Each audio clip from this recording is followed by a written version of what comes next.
سے اس مہینے کے بارے میں اور بالخصوص اس کے جو پہلے 10 دن ہیں اس کے بارے میں کچھ باتیں سمجھی ہیں۔ یہ ذی الحجہ کا مہینہ اسلامی سال کا آخری مہینہ ہے۔ محرم سے سال شروع ہوتا ہے اور ذی الحجہ پر سال کا اختتام ہوتا ہے۔ گردش ایام بھی بہت تیز ہے، ماہ و سال بہت تیزی کے ساتھ گزر رہے ہیں۔ ابھی اسلامی سال شروع ہوا تھا، اب اسلامی سال کا یہ آخری مہینہ بھی آ پہنچا ہے۔ ذی الحجہ کے جو معنی ہے حج کرنے والا مہینہ ہے، کیونکہ اس مہینے میں حج ادا کیا جاتا ہے اور سال کے اختتام پر یہ مہینہ آتا ہے۔ اس کے بعد محرم کا مہینہ ہے کہ جس سے نئے اسلامی سال کا آغاز ہوتا ہے۔ تو فرماتے ہیں کہ ذی الحجہ کا مہینہ ماہ ذو القعدہ کے اختتام پر شروع ہوتا ہے۔ ذو الحجہ اسلامی سال کا بالکل آخری مہینہ اور اس کے بعد محرم کا مہینہ شروع ہونے سے اسلامی سال کا آغاز ہوتا ہے۔ اس لیے ذو الحجہ کا مہینہ جو سال کا اختتامی مہینہ ہے، گویا پورے سال کا تتمہ اور خلاصہ ہے۔ انسان کی زندگی کا ایک سال مکمل ہونے پر اس کو چاہیے کہ اللہ تعالیٰ کا شکر ادا کرے اور اپنے گزرے ہوئے سال کا جائزہ لے کہ وہ کس حال میں گزارا ہے۔ یعنی ہمارے نزدیک تو یہ معمولی بات ہے کہ یہ دن ہمارے گزر رہے ہیں، دن گزر جاتا ہے، ہفتہ گزر جاتا ہے، مہینہ گزر جاتا ہے، سال گزر جاتا ہے۔ لیکن اگر کسی کے اندر فکر ہے تو اسے یہ جائزہ ضرور لینا چاہیے کہ وقت کا سرمایہ جو گزر رہا ہے، اس وقت کے سرمایہ کو خرچ کر کے میں نے حاصل کیا نہیں، کیا میں نے پایا، کیا میں نے گنوایا۔ اگر کوئی آدمی اپنی تجارت کا حساب نہ کرے، اس کی تجارت خسارے میں چلی جاتی ہے۔ تجارت کو خسارے سے بچانے کا اصول یہی ہے کہ آدمی یومیہ اپنی تجارت کا حساب کرتا رہے کہ صبح سے شام تک محنت تو کی، تو کیا کمایا اور کیا کمایا، اور اگر نقصان کیا تو کہاں میں نقصان کیا تاکہ اگلے دن وہ نقصان نہ ہو۔ اسی طرح سے ہم میں سے ہر ایمان والا بندہ تاجر آخرت ہے، آخرت کی تجارت کے لیے دنیا میں آیا ہے، اور اس تجارت کے لیے جو سرمایہ ہمیں ملا ہے، وقت کا سرمایہ ملا ہے، اس وقت کے سرمایہ کو خرچ کر کے آخرت کی تجارت کرنی ہے۔ اب دیکھنا چاہیے کہ ایک سال تو گزر رہا ہے، اگر اس ایک سال کو ہم نے اللہ کی اطاعت اور بندگی کے ساتھ گزارا تو ہمیں اللہ تعالیٰ کے اس احسان پر اللہ کا شکر گزار ہونا چاہیے کہ زندگی کا ایک سال مکمل ہو رہا ہے اور اللہ کی اطاعت اور بندگی کے ساتھ گزر گئے۔ اور اگر اللہ نہ کرے وہ سال اللہ کی نافرمانیوں سے آلودہ ہے، نافرمانیوں کے ساتھ گزرا ہے، تو پھر اللہ کے سامنے استغفار کر کے نئے عزم اور ارادے کے ساتھ اپنی زندگی کو تبدیل کرنا چاہیے۔ تو گزرے ہوئے سال کا جائزہ لیں کہ وہ کس حال میں گزرا اور اس پورے سال میں کیا کچھ آخرت کا ذخیرہ کرنے اور اس میں کچھ جمع کرنے کا موقع نصیب ہوا، یا اس نے اپنے وقت کو اللہ تعالیٰ کی نافرمانیوں کے اندر ضائع کیا۔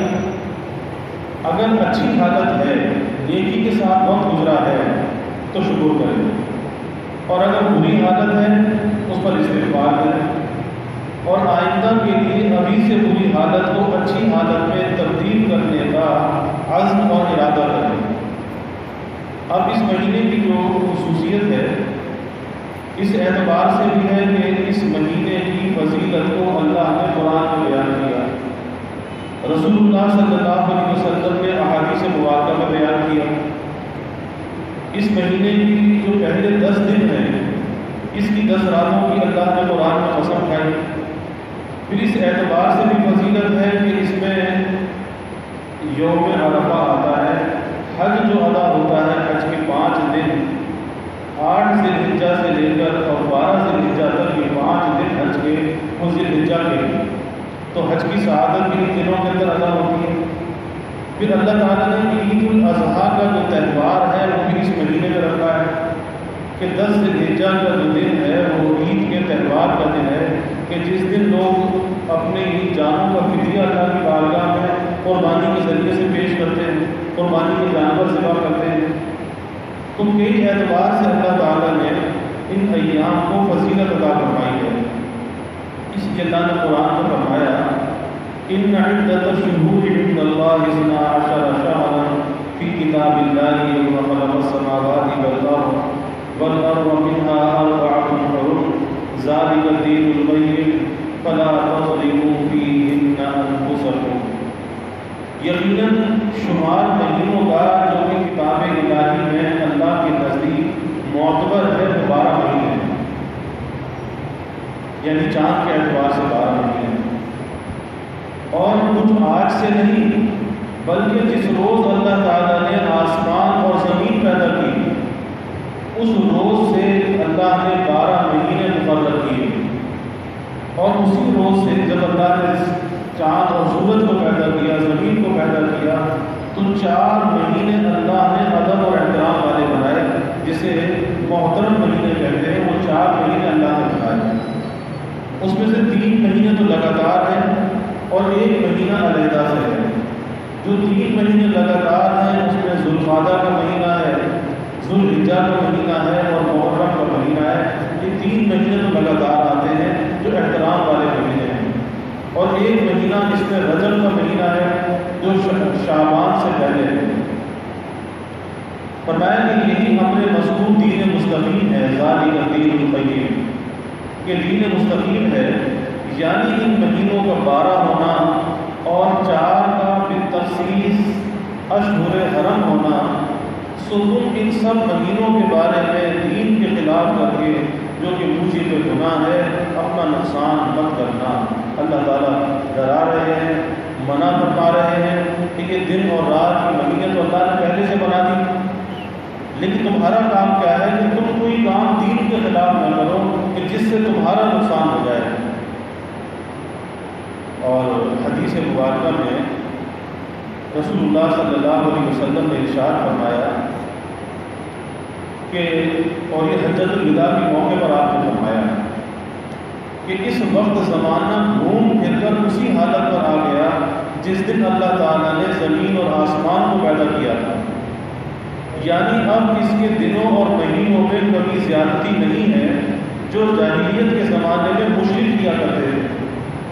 یعنی جاہلیت کے زمانے میں لوگ یہ کرتے تھے کہ مثلاً اگر کہیں قبائل کی آپس کے اندر جنگ ہو رہی ہے اور جنگ ہوتے ہوتے کوئی احترام والا مہینہ آ گیا، ذوالقعدہ کا مہینہ آ گیا یا رجب کا مہینہ آ گیا، تو کہتے تھے کہ اچھا اس مہینے کو آگے کر دو، ابھی تو لڑائی ہے تو لڑائی جاری رہے۔ تو یوں کر کے مشرک جاہلیت کے زمانے میں دنوں کے اندر کمی زیادتی کرتے تھے، مہینوں کو آگے پیچھے کر دیتے تھے۔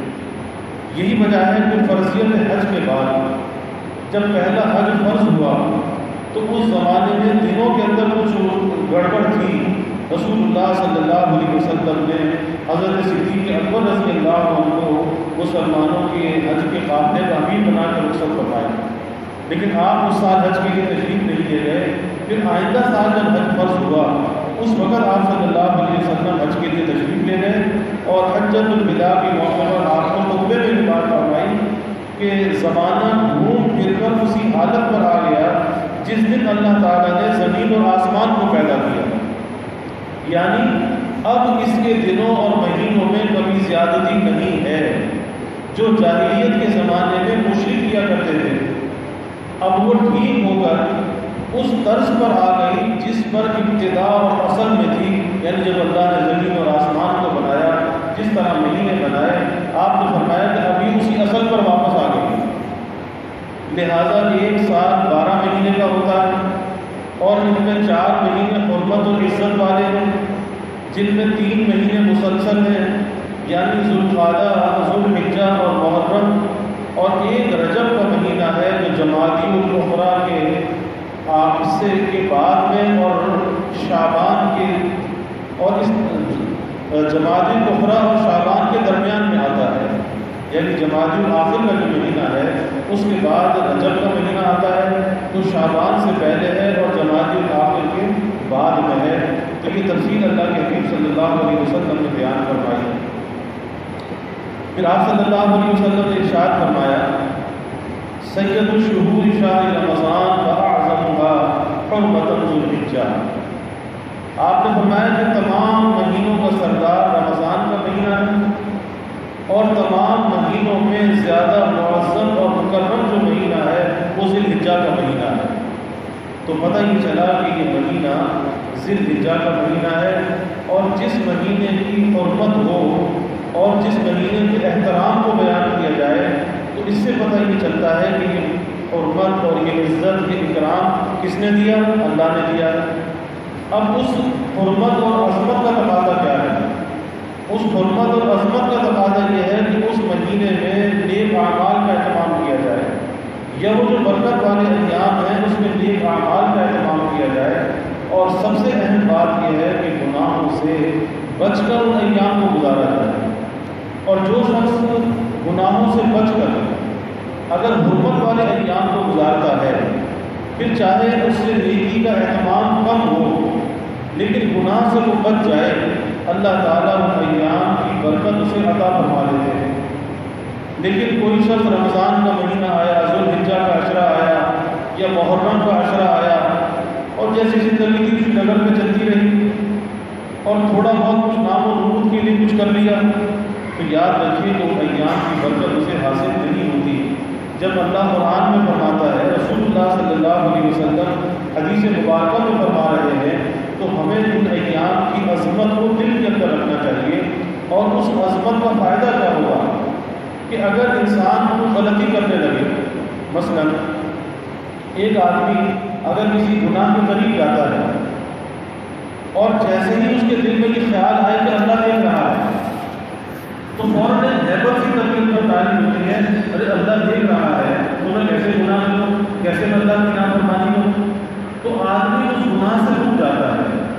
تو جس طرح سے اللہ تعالیٰ کے موجود ہونے کا استحضار ہے، اسی طریقے سے ان بابرکت ایام میں ان بابرکت ایام کی عظمت اور کرامت کا استحضار ہے کہ اگر کوئی گناہ کا تقاضا ہے، گناہ کے قریب گیا، تو ایام کون سے ہیں؟ یہ تو نیکی کرنے کے ایام ہیں، نہ کہ گناہ کرنے کے۔ اس لیے ان ایام میں جتنا زیادہ سے زیادہ ہو سکتا ہے انسان کو نیکی کا اہتمام کرنا چاہیے۔ فرماتے ہیں کہ لہٰذا ذو الحجہ کے بابرکت مہینے کی قدر کرتے ہوئے گناہوں سے بچنے اور نیکی اور تقویٰ کا اہتمام کرنا چاہیے۔ بس یہ سب سے اہم بات ہے، کسی بھی مہینے اور کسی بھی دن کی برکت کو حاصل کرنے کے لیے اور اللہ تعالیٰ کی نظر کرم اور توجہ کو حاصل کرنے کے لیے کہ انسان گناہ کو چھوڑ کر نیکی کا اہتمام کرنے والا بن جائے۔ اور جب آدمی گناہ کو چھوڑتا ہے اور نیکی کا اہتمام کرتا ہے تو یہ متقی کی تعریف کے اندر آ جاتا ہے۔ متقی کسے کہتے ہیں؟ بھائی تقویٰ اسی کو تو کہتے ہیں کہ آدمی گناہ کو چھوڑ کر نیکی کا اہتمام کر لے، اور نیکی کا اہتمام کرنا گناہ کو چھوڑنا بھی مشکل کام نہیں، یہ ہر انسان کے لیے آسان ہے۔ فرمایا کہ اس تفصیل سے معلوم ہوا کہ ذو الحجہ کا مہینہ عظمت و شرافت والے مہینوں میں سے ہے، جن کو عربی میں حرمت والے مہینے کہا جاتا ہے، اور ان مہینوں میں عبادت و طاعت کی خاص فضیلت اسلام میں کافی باقی ہے، اور روزہ کی عبادت و طاعت میں داخل ہے۔ اس نقطۂ نظر سے اس مہینے میں روزہ رکھنا بھی باعث فضیلت ہے، اور حرمت والے مہینوں میں روزہ رکھنے کا بطور خاص احادیث مبارکہ میں اس کا ذکر آیا ہے۔ ایک صحابی رسول اللہ صلی اللہ علیہ وسلم کی خدمت میں حاضر ہوئے اور آپ سے سوال کیا۔ آپ نے اسے فرمایا کہ صبر والے مہینے میں یعنی رمضان میں روزہ رکھو، اور ہر مہینے میں ایک دن کا روزہ رکھ لیا کرو۔ ان صحابی نے کہا کہ مجھے اس سے زیادہ طاقت ہے، لہٰذا میرے لیے آپ اس میں اضافہ کر دیجیے۔ آپ صلی اللہ علیہ وسلم نے فرمایا کہ ہر مہینے میں 2 دن روزہ رکھ لیا کرو۔ پھر ان صحابی نے عرض کیا کہ میرے لیے اور اضافہ فرما دیجیے کہ مجھے اس سے زیادہ کی طاقت ہے، کیونکہ آپ نے فرمایا کہ ہر مہینے میں 3 دن آپ روزہ رکھ لیا کیجیے۔ ان صحابی نے فرمایا، عرض کیا کہ میرے لیے اور اضافہ کیجیے، مجھے اس سے زیادہ کی طاقت ہے۔ تو آپ صلی اللہ علیہ وسلم نے فرمایا کہ اشہر الحرم، یعنی جو حرمت والے مہینے ہیں، ذوالقعدہ، ذوالحجہ، محرم اور رجب کے مہینے، اس میں روزہ رکھو اور چھوڑو۔ اور یہ بات آپ نے 3 مرتبہ ارشاد فرمائی اور 3 انگلیوں سے آپ نے اشارہ فرمایا اور ان کو ساتھ ملا دیا اور پھر چھوڑ دیا۔ تو مطلب یہ تھا کہ ان مہینوں میں جو حرمت والے مہینے ہیں،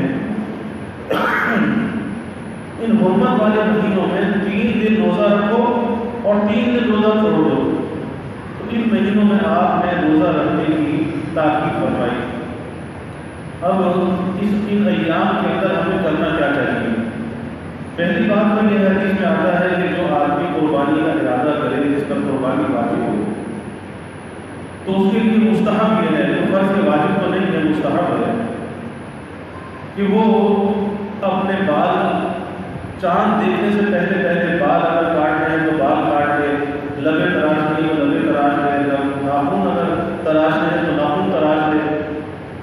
لیکن چاند دیکھنے کے بعد جس نے قربانی کرنی ہے تو پھر وہ نہ لبے تراشے، نہ بال کاٹے، نہ ناخن کاٹے۔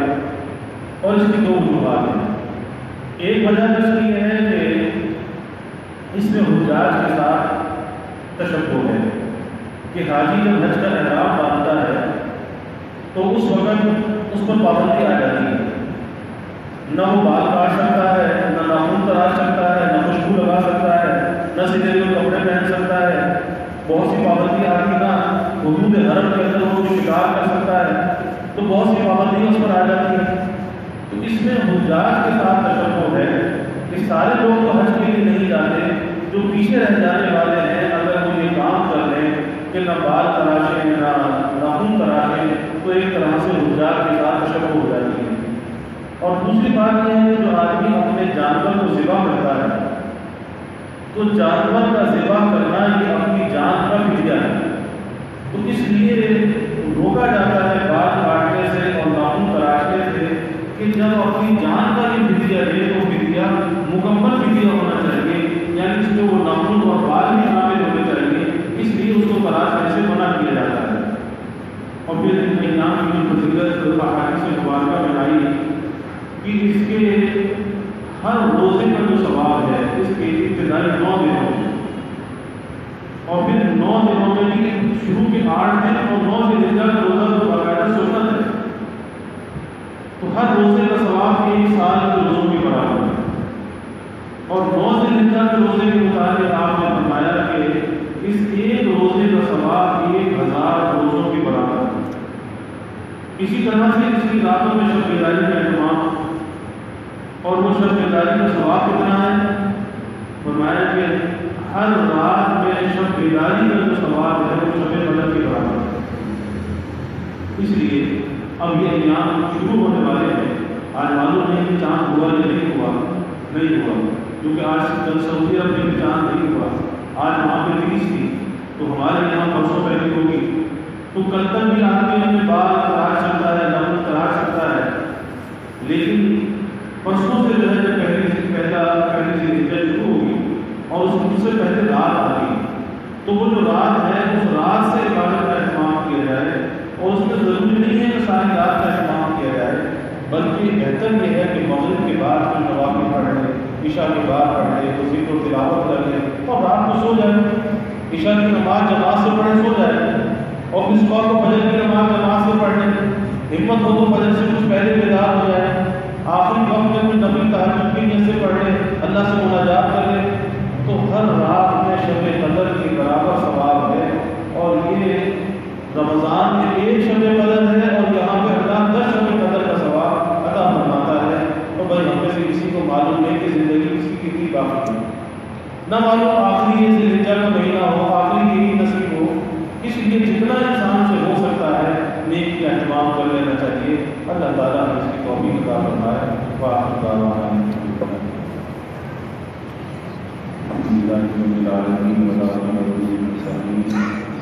والصلاة والسلام على أشرف الأنبياء والمرسلين اللهم صل على سيدنا مولانا محمد وعلى آل سيدنا مولانا محمد وسلم.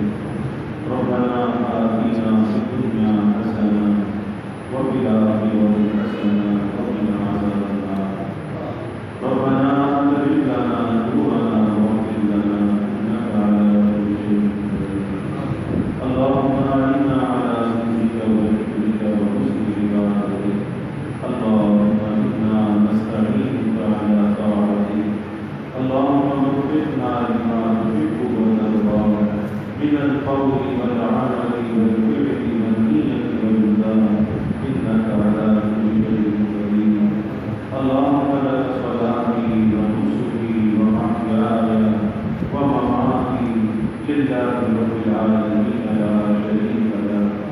اللهم أرنا الحق حقا وارزقنا اتباعه وأرنا الباطل باطلا وارزقنا اجتنابه. يا الله يا رحمن يا رحيم يا كريم يا أرحم الراحمين يا أكرم الأكرمين يا خالق المعاف يا خالق الآيات یا اللہ کی محبت معرفت عطا فرما. اپنی رضا والی زندگی یا اللہ نصیب فرما. اپنے رضا والے کاموں کی عادت توفیق عطا فرما. یا اللہ کے قربت والے ایام ہیں، اے اللہ ان کی احترام کی میں توفیق عطا فرما.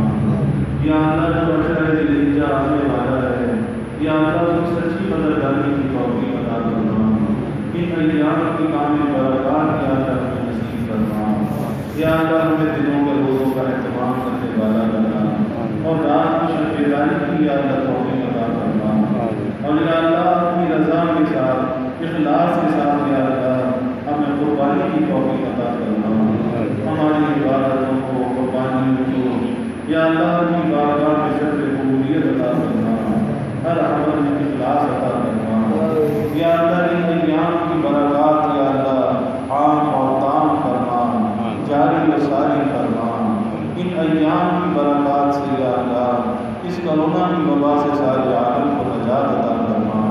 ساری انسانیت کو امن عافیت و سلامتی عطا فرما. اس کے متاثرین یا اللہ دنیا میں جہاں لگی ہوئی ہیں یا اللہ سب کو صحت کاملہ عاجلہ مستمرہ عطا فرما. یا اللہ سب کی پریشانی کو دور فرما، سب کی مشکلات کو آسان فرما. یا اللہ سب کے دلوں کے نیک ارادوں کو تمناؤں کو غیر پورا فرما. سب کی حاجات کو یا اللہ پورا فرما. سب کی پریشانیوں کو یا اللہ دور فرما. بیماریوں سے یا اللہ حفاظت فرما. ہر ناگہانی بلا اور مصیبت سے یا اللہ حفاظت فرما. زمینی آسمانی آفات سے یا اللہ حفاظت فرما. موذی امراض سے یا اللہ حفاظت فرما. یا اللہ سب کے علم میں، عمل میں، رزق میں خوب خیر و برکت فرما. ابواب رزق یا اللہ کشادہ فرما. رزق حلال عطا فرما، آسان عطا فرما، برکت والا عطا فرما. یا اللہ ہمیں کسی کو مخلوق کا محتاج نہ بننا، ہمیشہ اپنے در کا ساری اور بھکاری بننا. یا اللہ اپنے در کا بندہ اور سوالی بننا. اپنے غیر سے یا اللہ ہمارے امیدوں کو پتہ کرنا. اپنی ذات عالی کا یقین ہمارے دلوں میں پیدا کرنا. ہر امید کو یا اللہ اپنی ذات سے وابستہ کرنے والا بننا. یا اللہ ایمان کی ترقی عطا کرنا، اعضاء کی سلامتی عطا کرنا. ہر محتاجی سے، معذوری سے یا اللہ ہماری حفاظت کرنا.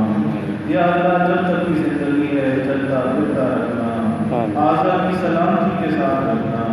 یا اللہ ایمان کی ترقی کے ساتھ رکھنا. ہر محتاجی معذوری سے بچا کے رکھنا. یا اللہ ہمارے ملک پر اپنی رحمتوں کا نزول کرنا. اس ملک کو امن کا، سلامتی کا گہوارہ بننا. یا اللہ ہر قسم کی دہشت گردیوں سے، فرقہ واریت سے، مذہبی منافرت سے اس ملک کی حفاظت کرنا. یا اللہ ہمیں نیک بنا، نیک بنا. کلمہ واحدہ پر یا اللہ پوری امت کو متحد فرما. یا اللہ دنیا میں جہاں کہیں بھی مسلمان آباد ہیں سب کے جان، مال، ایمان، عزت آبرو کی حفاظت کرنا. یا اللہ دربار کی حفاظت کرنا، اولاد کی حفاظت کرنا. یا اللہ کی رحمتوں کا، برکتوں کا، راحتوں کا نزول کرنا، زحمتوں کو دور کرنا. یا اللہ ہمیں عافیت عطا